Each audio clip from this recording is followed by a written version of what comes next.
إن الحمد لله نحمده ونستعينه ونستغفره ونعوذ بالله من شرور أنفسنا وسيئات أعمالنا من يهده الله فلا مضل له ومن يضلل فلا هادي له وأشهد أن لا إله إلا الله وحده لا شريك له وأشهد أن محمدا عبده ورسوله أما بعد فإن خير الحديث كتاب الله وخير الهدي هدي محمد صلى الله عليه وسلم وشر الأمور محدثاتها وكل محدثة بدعة وكل بدعة ضلالة وكل ضلالة في النار.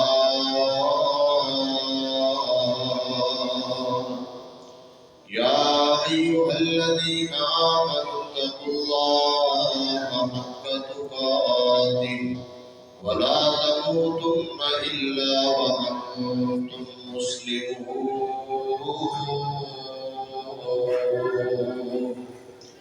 يا أيها الناس اتقوا ربكم الذي خلقكم من نفس واحدة وخلق منها زوجها وبث منهما رجالا كثيرا ونساء واتقوا الله الذي تساءلون به والأرحام إن الله كان عليكم رقيبا.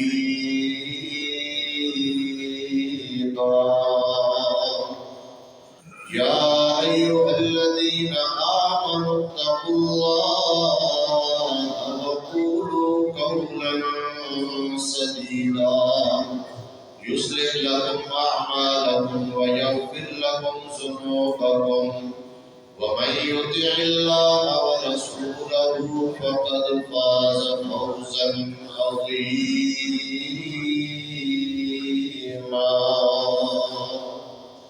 اللهم صل على محمد وعلى آل محمد كما صليت على إبراهيم وعلى آل إبراهيم إنك حميد مجيد. اللهم بارك على محمد وعلى آل محمد كما باركت على إبراهيم وعلى آل إبراهيم إنك حميد مجيد. أعوذ بالله السميع العليم من الشيطان الرجيم من همزه ونفخه ونفثه. بسم الله الرحمن الرحيم. يا أيها الذين آمنوا كتب عليكم الصيام كما كتب على الذين من قبلكم لعلكم تتقون. رب اشرح لي صدري ويسر لي أمري واحلل عقدة من لساني يفقهوا قولي. رب زدني علما رب زدني فهما. سبحانك لا علم لنا إلا ما علمتنا إنك أنت العليم الحكيم.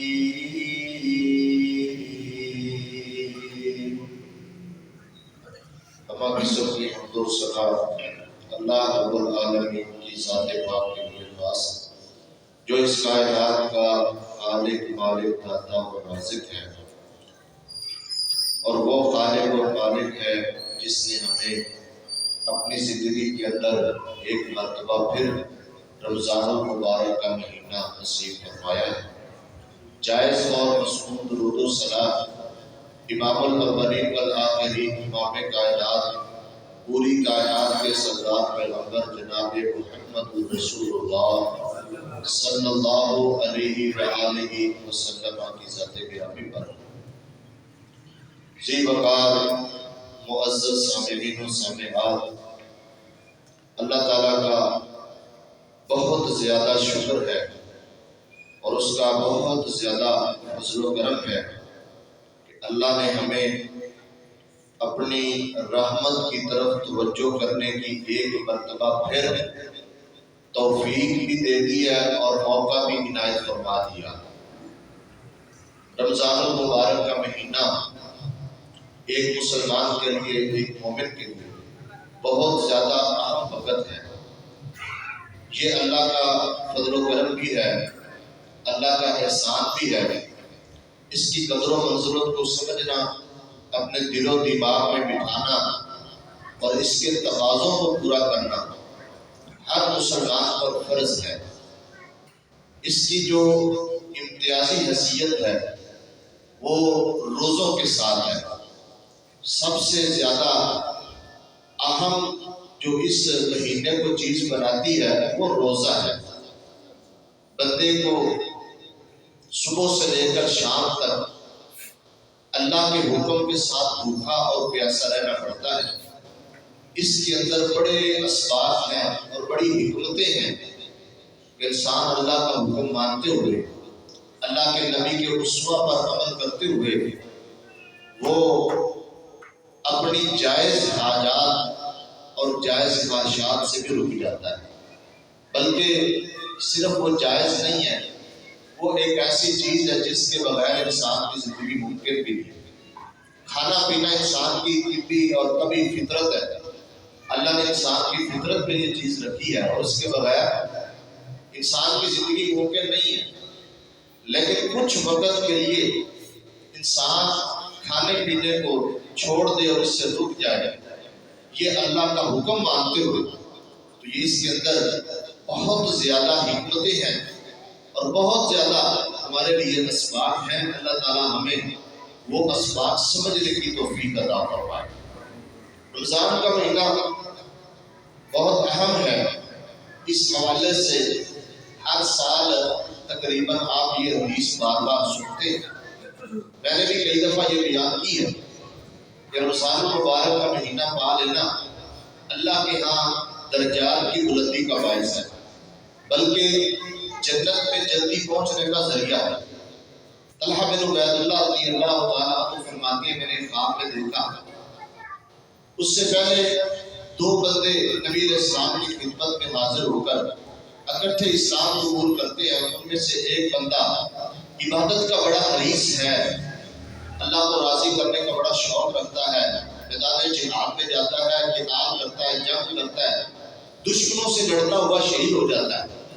دوسرا بندہ وہ 1 سال بعد تک زندہ رہا۔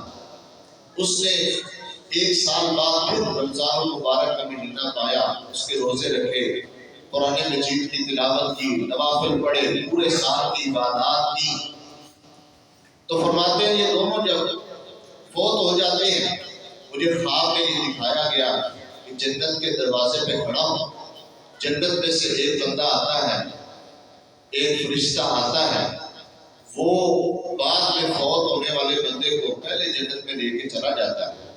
مجھے اس بات کا بڑا تعجب ہوا، تو میں نے اپنے ساتھیوں کے سامنے یہ خواب بیان کیا، صحابہ کرام کے سامنے، تو تمام صحابہ کرام تعجب کر رہے ہیں کہ ایک مجاہد بندہ ہے، جہاد کرتا ہے، اس سے یہ بعد میں فوت ہونے والا بندہ پہلے جنت میں کیسے چلا گیا؟ اللہ کے نبی علیہ السلام کے سامنے مسئلہ رکھا، آپ نے فرمایا من ای ذالک تعجبون، تعجب کس بات کا کرتے ہو؟ الیس قد مکث ھذا بعدہ سنہ، یہ دوسرا جو بندہ فوت ہوا بعد میں، کیا یہ 1 سال بعد زندہ نہیں رہا؟ اللہ نے اس کو 1 سال مزید زندگی نہیں دی، اور اس کی زندگی کے اندر رمضان کا مہینہ نہیں آیا، اس نے فرضی نمازیں زیادہ نہیں پڑھی، نوافل زیادہ نہیں پڑھے، تو تعجب کس بات کا ہے؟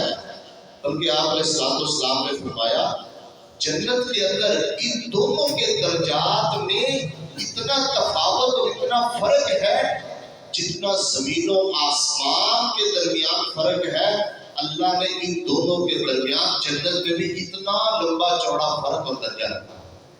کیا مطلب؟ جس بندے کی زندگی میں ایک مرتبہ پھر رمضان آیا، اللہ نے اس کو پھر روزے رکھنے کی توفیق دی، نمازیں پڑھنے کی توفیق دے دی، نوافل پڑھنے کی توفیق دے دی، وہ اس بندے سے زیادہ درجات حاصل کر گیا۔ تو یہ چیزیں ذہن میں رکھ کے اللہ کا شکر ادا کریں، اللہ رب العالمین کی اس نعمت کی قدر کرنے کی کوشش کریں کہ اللہ تعالیٰ نے ہمیں یہ رمضان نصیب فرما دیا۔ کتنے ایسے لوگ ہیں جو رمضان سے بالکل قبل 1-2 دن پہلے فوت ہو جاتے ہیں، ان کی قسمت میں نہیں ہے رمضان، اور ہمیں نہیں معلوم کہ یہ ابھی رمضان کا مہینہ ہمارے پاس ہے، اللہ نے ہمیں توفیق دی ہے، اللہ نے ہمیں یہ نعمت عطا کی ہے۔ آئندہ سال جب رمضان آئے ممکن ہے ہم میں سے کوئی بھی نہ ہو، ممکن ہے ہم میں سے بہت سارے افراد فوت ہو چکے ہوں، اللہ کے پاس پہنچ چکے ہوں۔ یہ اللہ کی تقسیم ہے، یہ اللہ کا فضل و کرم ہے کہ اللہ نے ہمیں زندگی میں پھر ایک موقع دے دیا ہے اپنے رب کو راضی کرنے کا، اپنے رب کو منانے کا، اپنے گناہوں کی بخشش کروانے کا، اور اللہ تعالیٰ سے درجات کو، جنت کو حاصل کرنے کا اللہ نے ہمیں موقع عنایت فرما دیا۔ اور وہ شخص جو رمضان المبارک کا مہینہ پا لینے کے باوجود اس سے محنت نہیں کرتا، کوشش نہیں کرتا، عبادات نہیں کرتا، اور جو رمضان کے تقاضے ہیں ان کو پورا کرنے کی کوشش نہیں کرتا، اور رمضان کے مطالبات اور تقاضات کو ملحوظ خاطر نہیں رکھتا، اور ویسے لاوالی کے اندر، بے پرواہی کے اندر عام دنوں کی طرح رمضان کو گزار دیتا ہے اور اپنی بخشش نہیں کروا پاتا، اللہ کے نبی علیہ السلام نے ایسے بندے کے لیے بد دعا کی ہے۔ جبریل علیہ السلام نے بد دعا کی، اللہ کے نبی علیہ السلام نے اس پر آمین کہی کہ ایسے بندے کا نام خاک آلود ہو جائے، وہ خائب و خاسر ہو جائے، ناکام و نامراد ہو جائے، جس بندے کی زندگی میں روزے آئے، رمضان کا مہینہ آیا، اپنے رب کو راضی نہیں کر سکا، اپنے گناہوں کی بخشش نہیں کروا سکا، اس نے کوشش نہیں کی، محنت نہیں کی، اللہ کو راضی کرنے کی طرف آیا ہی نہیں ہے، اللہ کی رحمت کی طرف متوجہ نہیں ہوا، اور اللہ کے اس مہمان مہینے کی قدر نہیں کی، اس کی عظمت اور قدر کو پہچانا نہیں ہے، اس کا ادراک اپنے دل میں نہیں رکھا، ویسے ہی عام دنوں کی طرح اس کا یہ رمضان گزر گیا۔ فرمایا اللہ تعالیٰ ایسے بندے کو ناکام اور نامراد کر دے، اس کی ناک مٹی میں مل جائے جو اپنی بخشش نہ کروا سکا۔ ہمارے پاس کسی قسم کی کوئی ایسی شورٹی نہیں ہے کہ ہم کہہ سکیں ہماری بخشش ہوگی، لیکن ہم سب کوشش کر سکتے ہیں، محنت کر سکتے ہیں، اللہ کی رحمت کی امید رکھ سکتے ہیں۔ ایک مسلمان بندہ، ایک مومن بندہ، ایماندار آدمی، اس کے ایمان کا تقاضا یہ ہے کہ وہ اللہ سے خوف اور طمع کی لالچ رکھتے ہوئے وہ اللہ کی عبادت کرے، اللہ کو راضی کرنے کی کوشش کرے، یہ امید رکھے کہ میں اللہ سے معافی مانگوں گا، میرا رب مجھے معاف کر دے گا، میں اللہ سے اپنے گناہوں کی بخشش مانگوں گا، اللہ مجھے بخش دے گا۔ اس لیے کہ نبی علیہ السلام نے فرمایا، حدیث قدسی ہے، اللہ خود فرماتے ہیں، انا عند ظن عبدی بی، میں اپنے بندے کے گمان کے مطابق فیصلے کرتا ہوں، میں اپنے بندے کے گمان کے مطابق اس کے ساتھ معاملہ کرتا ہوں، میرا بندہ میرے بارے میں جیسا گمان رکھے گا میں اس کے ساتھ وہی سلوک کروں گا۔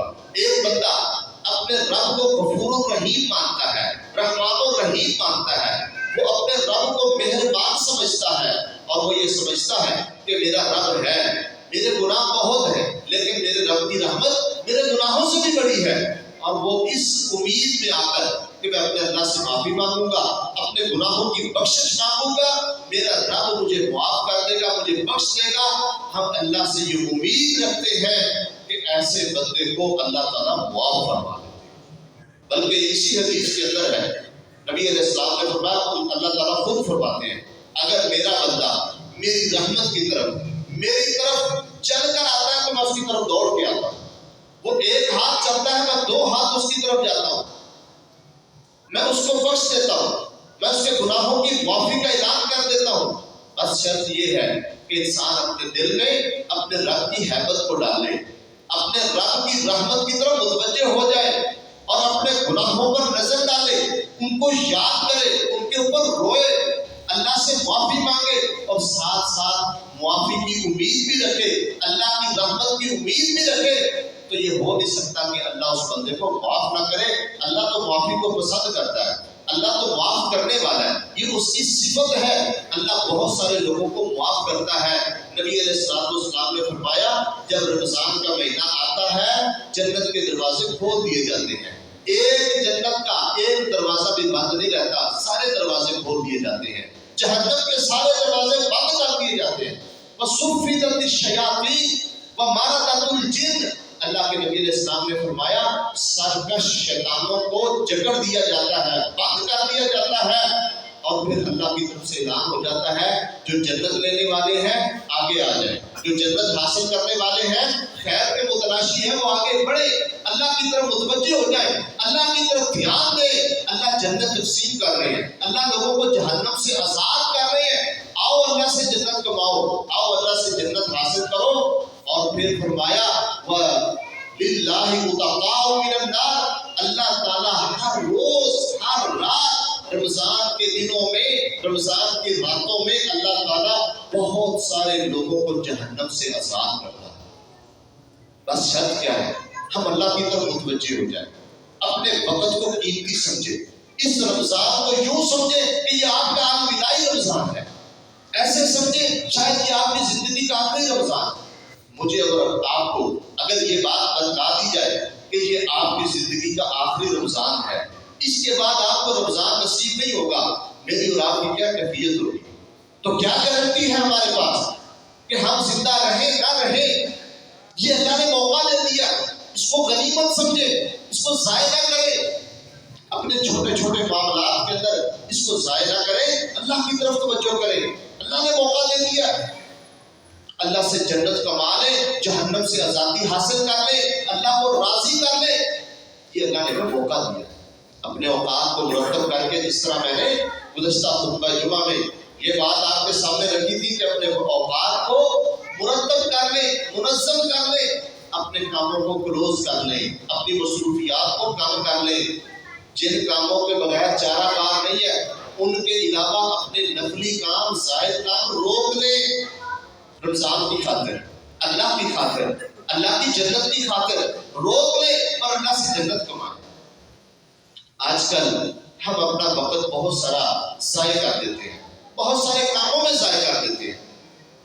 بہت سارے لوگ رمضان کے اندر خصوصاً بہت سارے کاروبار کرتے ہیں اور وہ سمجھتے ہیں کہ یہ رمضان ہمارا سیزن ہے, ہم نے اس کے اندر بہت سارا کمانا ہے. ٹھیک ہے, اپنا کاروبار کریں, فرضی کام کریں, لیکن اس کو کمائی کا سیزن بنا لینا, اپنی روزی اکٹھی کرنے کا ایک سیزن سمجھ لینا, اللہ کی عبادات سے غافل ہو جانا, قرآن مجید کی تلاوت سے غافل ہے, تراویح کی نماز سے غافل ہے, قیام سے غافل ہے, اللہ کے لیے وقت نہیں ہے. اپنے کاروبار کو سارا وقت دے رہے ہیں اور یہ سمجھ رہے ہیں کہ یہ ہمارا سیزن ہے. اللہ کی قسم یہ بہت بڑا گھاٹا ہے, بہت بڑا خسارہ ہے, بہت بڑا نقصان ہے کہ ہم دنیا کے چند ٹکوں کی خاطر اللہ کے اس مہمان کی ناقدری کرتے ہیں, اللہ کے اس آنے والے مہمان مہینے کی ناشکری کرتے ہیں. اور جس مقصد کے لیے اللہ نے یہ روزے فرض کیے ہیں اور اس رمضان کو ہماری زندگی میں رکھا ہے, ہم اس مقصد کو پس پش ڈال کر دنیا کے چند ٹکوں کے پیچھے لگ جاتے ہیں. دنیا کمانے کے چکر میں سارا سال کماتے ہیں کہ اللہ پر ایمان نہیں ہے, اللہ پر یقین نہیں ہے, بھروسہ نہیں ہے, توقع نہیں ہے. وہ رب جو سارا سال روزی دیتا ہے, جو سارا سال ہمیں کھلاتا پلاتا ہے, وہ اس رمضان کے اندر ہم اگر تھوڑا کام کم بھی کر لیں گے تو کیا وہ ہمارے لیے کھانا پینا بند کر دے گا؟ وہ ہماری روزی روٹی روک لے گا؟ ایسا ہرگز نہیں ہے. پچھلے جمعے میں نے حدیث بیان کی تھی, اللہ خود فرماتے ہیں یا ابن آدم تفرغ لعبادتی, میری عبادت کے لیے وقت نکال. کچھ وقت فارغ نکال میری عبادت کے لیے. املا یدئی کا غنا، میں تیرے ہاتھوں کو غنا سے بھر دوں گا، میں تجھے غنا عطا کروں گا، تجھے جو ہے نا تمنگری عطا کروں گا، تجھے مالداری دوں گا، تیرے مال کے اندر برکت ڈال دوں گا. میری عبادت کے لیے کچھ وقت تو نکال. اس رمضان سے بڑھ کر ہمارے پاس کون سا سنہری وقت ہے کہ ہم اپنے رب کی عبادت کریں؟ کون سا ایسا موقع ہے اور کون سا ایسا شیڈول ہے جو ہمارے اوقات کو مرتب کر سکے اور ہمیں اللہ کی رحمت کی طرف متوجہ کر سکے؟ میں یہ سمجھتا ہوں کہ یہ اللہ کا فضل ہے. اس کی قدر کرنا سیکھیں، اس کو اپنے اس دیگر چھوٹے چھوٹے کام کاج کے اندر ضائع نہ کریں، برباد نہ کریں ان کو، بلکہ اس کو قیمتی سمجھیں. سارے کا سارا وقت اپنے ضروری کام کاج نپٹا کر اللہ کو دے دے، مسجد کو دے دے، قرآن کو دے دے، اللہ سے دعا کے لیے وقف کر دے. ہمارے اسلاف تو بہت زیادہ اہتمام کرتے تھے. ہر روز ایک ایک قرآن مجید ختم کرنے کی روایات ہمارے محدثین اور اسلاف سے ملتی ہے. بلکہ سیدنا عثمان رضی اللہ عنہ کے اتنا قرآن پڑھتے تھے، اس قدر زیادہ قرآن پڑھتے، رمضان کے اندر 30 اس سے بھی زائد قرآن مجید مکمل کر لیا کرتے تھے. بلکہ ایک روایت میں آتا ہے سیدنا عثمان رضی اللہ تعالیٰ عنہ ایک رات فطروں کے اندر پورا قرآن مجید پڑھ دیا. آج یہ باتیں ہمیں بڑی عجیب محسوس ہوتی ہیں، ہمارا دل نہیں مانتا، یقین نہیں آتا یہ کیسے ہو سکتا ہے، اتنے مختصر وقت میں قرآن پڑھ لیا. ہماری عادت نہیں بنی، ہماری زبانوں پر قرآن مجید رواں دوا نہیں ہے، ہم نے کبھی اتنا زیادہ قرآن پڑھا ہی نہیں ہے، ہمیں عادت نہیں بنی. اس لیے ہمیں بہت زیادہ تعجب ہوتا ہے، اس لیے ہمیں اچنبھا محسوس ہوتا ہے. وہ لوگ قرآن مجید کے جنہوں نے زندگیاں وقف کر دی، اس قدر زیادہ قرآن پڑھا، عقل دنگ رہ جاتی ہے. اور پھر ان کے اوقات میں برکت تھی اور ان کی زندگی بکھری ہوئی نہیں تھی. جس طرح آج ہمارے مشاغل، ہمارے کام بکھرے ہوئے ہیں، ایک کام کرنے لگتے ہیں 4 کام آگے سے کھڑے، اس طرح متوجہ ہوا 10 کام اور ہیں. اپنی زندگی کو مصروف اتنا کر لیا ہے، اپنے کاموں کو اس قدر زیادہ بکھیر لیا ہے کہ ہمیں اپنے کاموں سے فرصت ہی نہیں ملتی، اپنے کام کاج سے اپنے رب کی طرف توجہ کرنے کے لیے وقت ہی نہیں ہے، اور وقت میں سے برکت چھین لی گئی ہے. وہ اپنا وقت مبارک بنانے کی ضرورت ہے. ان لوگوں نے اپنی زندگیوں کو مبارک بنایا، انہوں نے اپنے وقت کا خیال رکھا اور اللہ کی طرف توجہ کی، اللہ کے قرآن کو وقت دیا، اللہ کی عبادت کو وقت دیا، اللہ کو راضی کرنے کی کوشش کی اور وقت دیا. اور اس کے علاوہ ہمارے بہت سارے افراد اور ہماری بہت ساری مائیں بہنیں اور خواتین وہ اپنے گھروں میں وقت رمضان کے اندر کھانے پکانے اور کھانے کھلانے کے اندر ہی بہت سارا وقت صرف کر دیتی ہیں. کھانے کے مینیو بناتے رہتے، پورے رمضان کا ہم مینیو فائنل کرتے، ہر روز ایک نیا مینیو تیار ہوتا ہے اور پھر اس مینیو کی تیاری میں سارا وقت ہم گزار دیتے ہیں. کھانے کھائیں بنائیں اللہ کی نیت کے، اس میں کوئی جو ہے نا وہ حرج نہیں ہے، لیکن اپنا سارا وقت کھانے پکانے اور کھانے تیار کرنے اور کھلانے کے اندر ہی صرف کر دینا، یہ کوئی عقل مندی نہیں ہے، یہ کوئی سیاح پن نہیں ہے، یہ کوئی بہت اچھی بات نہیں ہے. اپنا وقت عبادت کے لیے صرف کریں. رمضان تو ہمیں سکھانے کے لیے آتا ہے کم کھاؤ، تھوڑا کھاؤ اور کم کھانے کی عادت ڈالو تاکہ تم اللہ کی عبادت صحیح طریقے سے کر سکو، اپنے پیٹ کم بھرو، بوجھل نہ ہو، اللہ کی عبادت کے لیے وقت نکلے، دل لگے اللہ کی عبادت میں، اللہ کے سامنے قیام کرنے میں اپنے آپ کو بوجھل محسوس نہ کرو. رمضان ہمیں یہ سکھانے کے لیے آتا ہے اور ہم اپنے مینیو تیار کرتے رہتے ہیں. بھائی کبھی عبادت کے مینیو پر بھی توجہ دی ہے کہ ہماری عبادت کا مینیو کیا ہے؟ کیا میری عبادت کے مینیو میں روزہ شامل ہے، قرآن مجید کی تلاوت شامل ہے، کچھ اذکار شامل ہے، دعا شامل ہے، صدقہ خیرات شامل ہے؟ کیا میری جو ہے وہ اس عبادت کے مینیو کے اندر اللہ کو راضی کرنے کے لیے بھی میں نے کچھ چیزیں شامل کی ہیں یا نہیں؟ یہ توجہ کرنے کی ضرورت ہے. اپنے عبادت کے مینیو تیار کریں، کھانے کے مینیو کے پیچھے نہ لگے، اپنا وقت ان چیزوں میں برباد نہ کریں. پورا سال اللہ نے آپ کو کھانے پینے کے لیے دیا ہے. یہ رمضان اللہ نے اپنے آپ کو راضی کرنے کے لیے ہمیں دیا ہے. اللہ کو راضی کرنے کی کوشش کریں، اللہ کی طرف توجہ کریں تو تو رمضان المبارک یہ ہمارے لیے اللہ کی طرف سے دی ہوئی بہت بڑی نعمت ہے۔ یہ رمضان قرآن کا مہینہ ہے۔ قرآن مجید کے ساتھ دل لگا لیں۔ میں نے پچھلے جمعے عرض کیا تھا قرآن مجید کو سیکھنے کی کوشش کریں، قرآن مجید کو پڑھنے کی کوشش کریں۔ نہیں آتا تو سیکھ لیں۔ اس رمضان کم از کم یہی طے کر لیں کہ میں نے قرآن مجید پڑھنا سیکھنا ہے، میں نے اس کے تلفظ پہ توجہ دینی ہے، میں نے اس کے حروف کو صحیح ادا کرنے کی کوشش کرنی ہے۔ مجھے قاری صاحب سے ٹائم لینا پڑے میں نے لے لینا ہے، میں نے قاری صاحب سے قرآن پڑھنا ہے، میں نے قرآن مجید کا کچھ حصہ زبانی یاد کرنا ہے تاکہ میں رات کے نوافل میں اس قرآن کو تلاوت کر سکوں۔ قرآن اپنی زندگی کا لازمی جز بنا لیں۔ یہ مہینہ اس کا تعارف ہی قرآن کے ساتھ ہے۔ اللہ نے قرآن مجید کو اس مہینے کے اندر نازل کیا ہے۔ شہر رمضان الذی انزل فیہ القرآن، یہ وہ مہینہ ہے جس میں اللہ نے قرآن اتارا ہے۔ اللہ نے اس مہینے کا کیوں انتخاب کیا؟ اور یاد رکھیں ہمارے پیارے پیغمبر جناب محمد رسول اللہ صلی اللہ علیہ وسلم کی زندگی میں 9 مرتبہ رمضان المبارک کا مہینہ ہے۔ 2 ہجری کے اندر رمضان فرض ہوا، رمضان کے روزے 2 ہجری میں فرض ہوئے، 11 ہجری میں اللہ کے نبی علیہ السلام فوت ہو گئے۔ آپ علیہ السلام کو اپنی زندگی میں 9 رمضان المبارک ملے ہیں، اور آپ علیہ السلام ہر رمضان کے اندر قرآن مجید کا دور کرتے تھے۔ قرآن مجید کے دور کا معنی کیا ہے؟ کہ کسی کو قرآن سنانا اور اس کا قرآن سننا بھی۔ ہم تو عام طور پر یہ معنی لے لیتے ہیں نا کہ قرآن مجید کو ناظرہ پڑھ لینا یہی دور ہے۔ یہ دور نہیں، دور کا مطلب یہ ہے آپ قرآن کسی کو سنائیں اور اسی طرح وہ آپ کو سنائے۔ کم از کم اپنے رمضان کے اندر یہ طے کر لیں کہ میں نے اس رمضان میں ایک مرتبہ قرآن مجید سننا بھی ہے اور سنانا بھی ہے۔ جب آپ قرآن مجید بلند آواز سے کسی کو سنائیں گے آپ کی غلطیاں دور ہو جائیں گی، آپ کو پتہ چلے گا آپ کیا پڑھ رہے ہیں۔ بعض دفعہ ہم قرآن کھول لیتے ہیں، نظر ہماری قرآن کے اوپر ہے اور توجہ قرآن پر نہیں ہے، اس کے الفاظ کو ہم زبان سے صحیح ادا نہیں کر رہے، بس نظر پھیرتے جا رہے ہیں، نظر پھیرتے جا رہے ہیں۔ یہ قرآن کی تلاوت نہیں ہے۔ قرآن کی تلاوت ہے اپنی زبان سے قرآن مجید کو ادا کرنا۔ نبی علیہ السلام ادا فرماتے تھے، جبریل سنتے تھے، اللہ کے نبی ان کا قرآن سنتے تھے۔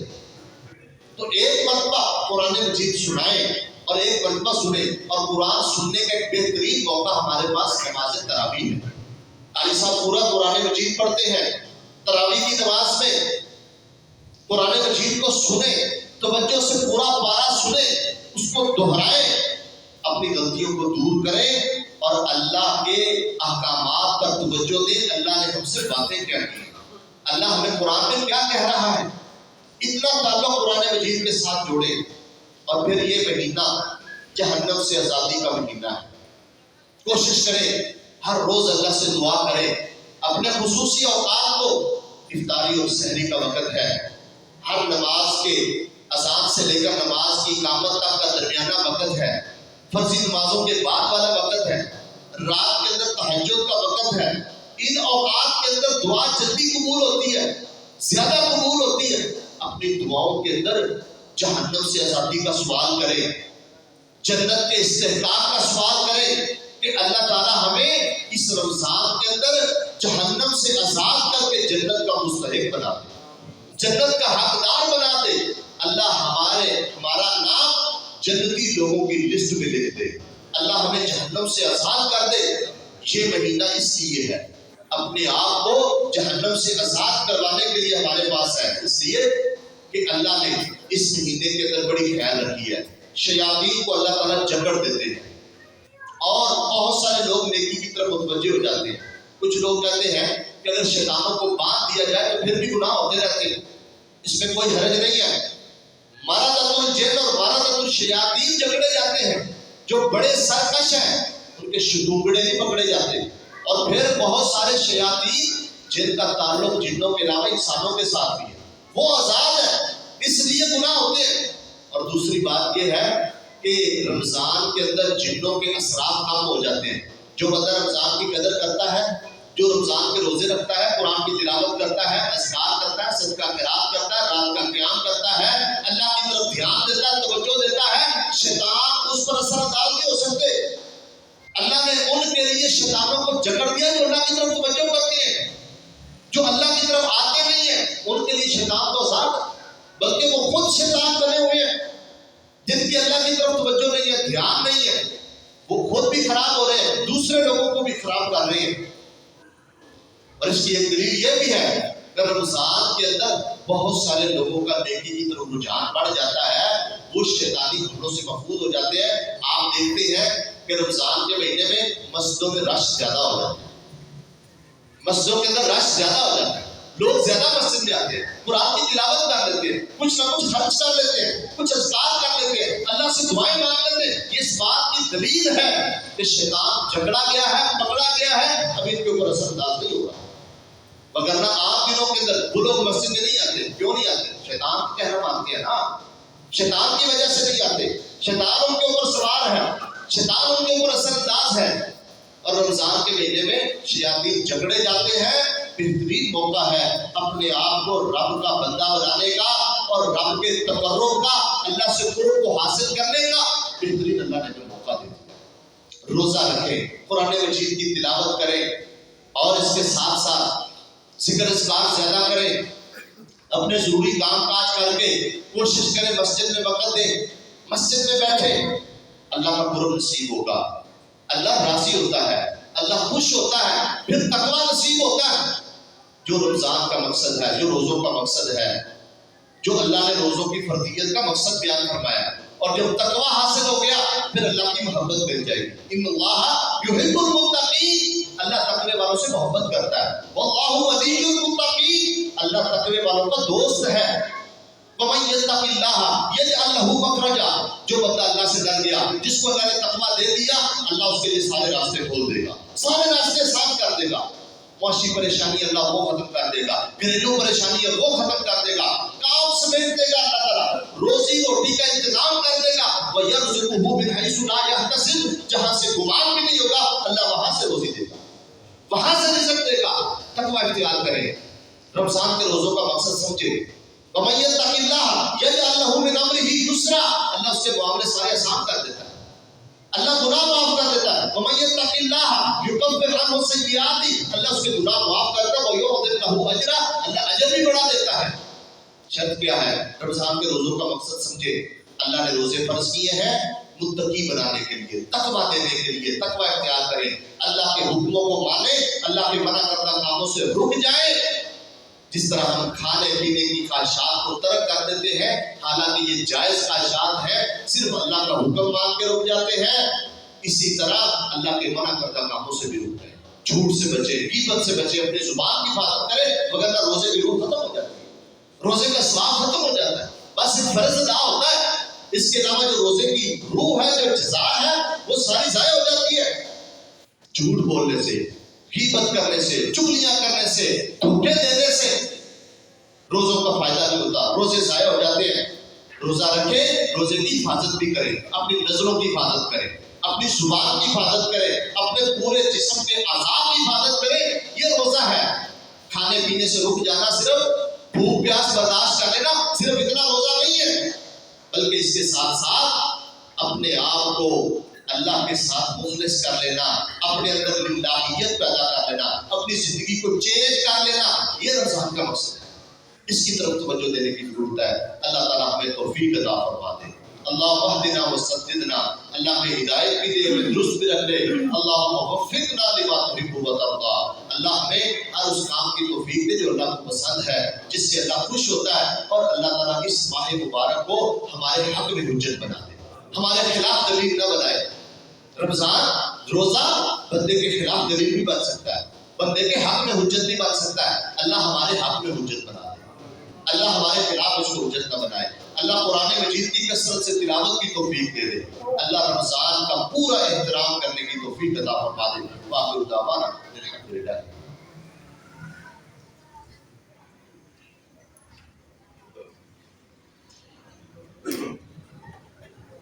ان الحمد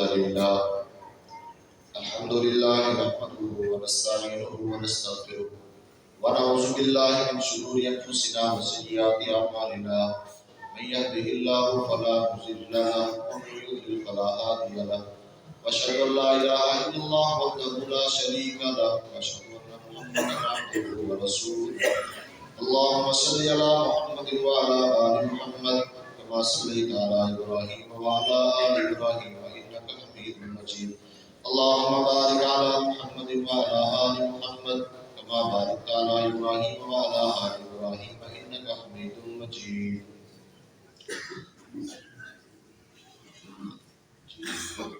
جن بھائیوں کو نیچے جگہ نہیں مل رہی اوپر تشریف لے جائیں. وضو کرنے والے احباب دائیں بائیں کھڑے ہونے والے احباب اوپر چلے جائیں.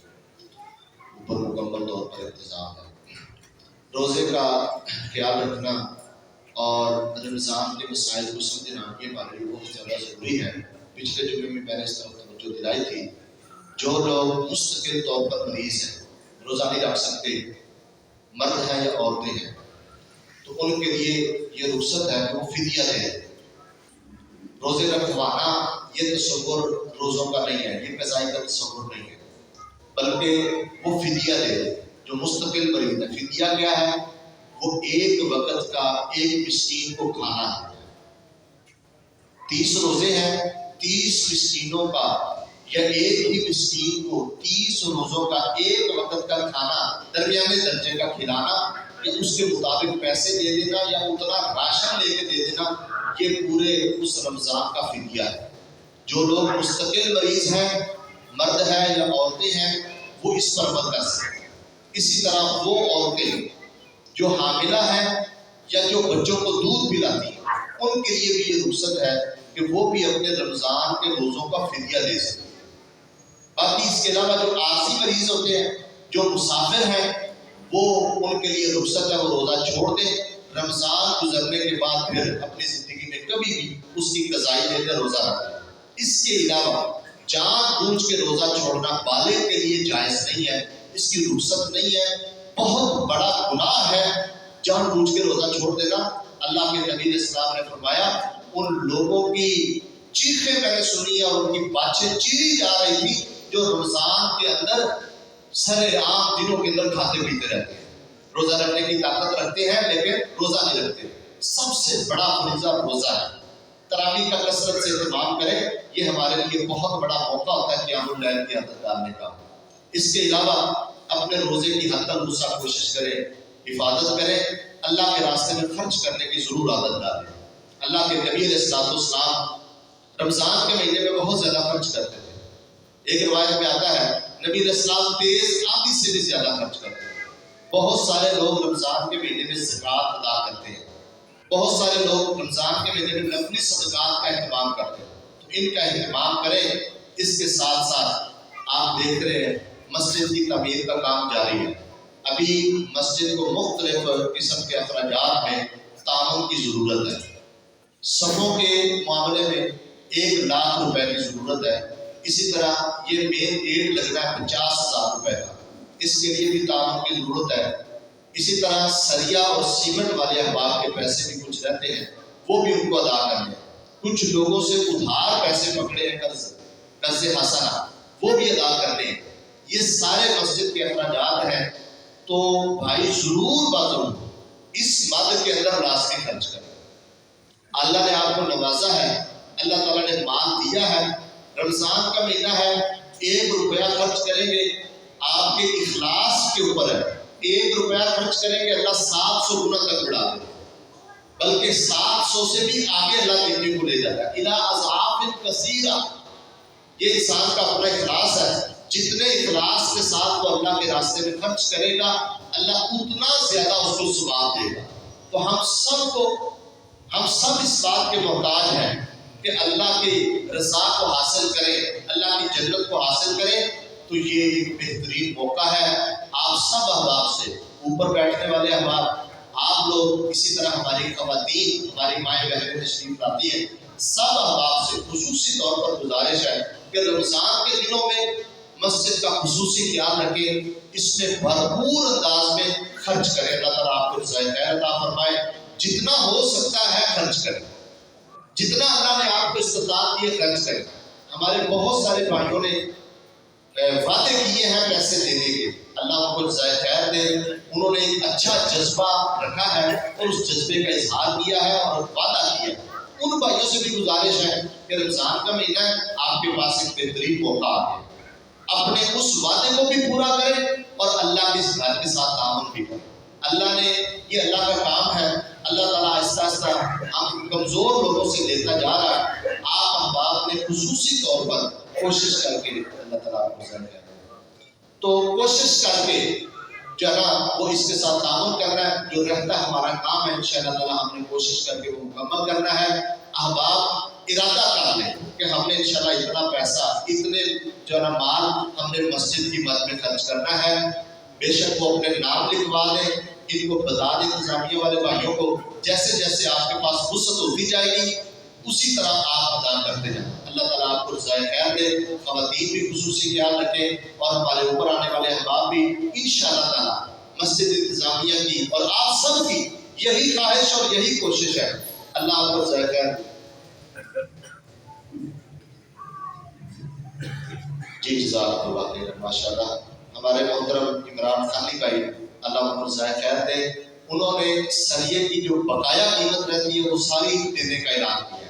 اللہ تعالیٰ قبول فرمائے، اللہ مزید توفیقات سے نوازے اور ان کی اللہ تعالیٰ جملہ پریشانیوں کو ختم فرمائے۔ یہ ایک جذبہ ہے، اسی جذبے کے ساتھ انشاءاللہ تعالیٰ ہم نے مسجد کے ساتھ تعاون کرنا ہے۔ یہ اللہ نے ہمیں موقع دے دیا ہے، ہم نے اس کو ضائع نہیں ہونے دینا۔ جو بھائی ابھی کر رہے ہیں یہ بھی اچھی بات ہے، جو بعد میں کرنا چاہتے ہیں بدلا دیں اور وقت آنے پہ ساتھ ساتھ ضرور اس پہ شرکت کریں۔ اللہ ہم سب کو رضائے خیر عطا فرمائے، جزاک اللہ خیر۔ تو اس کے علاوہ آج عصر کی نماز کے بعد اسی مسجد میں درس قرآن و حدیث کا اہتمام کیا گیا ہے۔ مولانا قاری حبیب الرحمن البانی صاحب تشریف لائیں گے درس قرآن و حدیث کے لیے۔ رمضان کے اندر عام دنوں کی بنسبت قدرے زیادہ دروس ہوتے ہیں، قرآن و حدیث کی باتیں ہوتی ہیں، اس کے لیے وقت نکال کر آیا کریں، قرآن و حدیث کی باتوں کو سنا کریں۔ جو بندہ گھر سے اس نیت سے نماز پڑھنے کے لیے مسجد میں آتا ہے کہ میں نے نماز بھی پڑھنی ہے اور اگر وہاں کو دین کی بات ہوئی تو میں نے وہ سن کر آنی ہے، اللہ کے نبی علیہ السلام کی صحیح حدیث ہے، آپ نے فرمایا اس بندے کو اللہ تعالیٰ ایک مکمل حج کا ثواب عطا کرتا ہے۔ یہ بہت بڑی خیر ہے، جزاک اللہ خیر۔ تو اس پر بھی انشاءاللہ ہمیں توجہ دینی ہے۔ اللہ آپ بھائیوں کو رضائے خیر عطا فرمائے، اللہ ہم سب کو بہت زیادہ نیکیوں کی توفیق عطا فرمائے، بہت زیادہ اللہ تعالیٰ ہمیں خرچ کرنے کی توفیق عطا فرما دے، اپنے رب کو راضی کرنے کی توفیق عطا فرما دے۔ اللہ ہمارے جملہ گناہوں کو معاف فرما دے، تمام صغیرہ کبیرہ گناہوں کو معاف فرما دے۔ اللہ ہمارے بیماروں کو شفا عطا فرما دے، پریشان لوگوں کی پریشانیوں کو دور فرما دے۔ جو لوگ معاشی معاملات میں پریشان ہیں اللہ ان کی پریشانیوں کو بھی دور فرمائے، اور جو اپنے گھریلو معاملات میں اپنی اولاد کی وجہ سے کسی ازمائش میں ہے اللہ ان کی ازمائشوں کو بھی دور فرما دے، اللہ ان کے لیے بھی آسانیوں والے راستے نکال دے، اللہ ہم پر راضی ہو جائے۔ اللہم وفقنا لما تحب وترضى۔ سبحان ربک رب العزة عما یصفون وسلام علی المرسلین والحمد للہ۔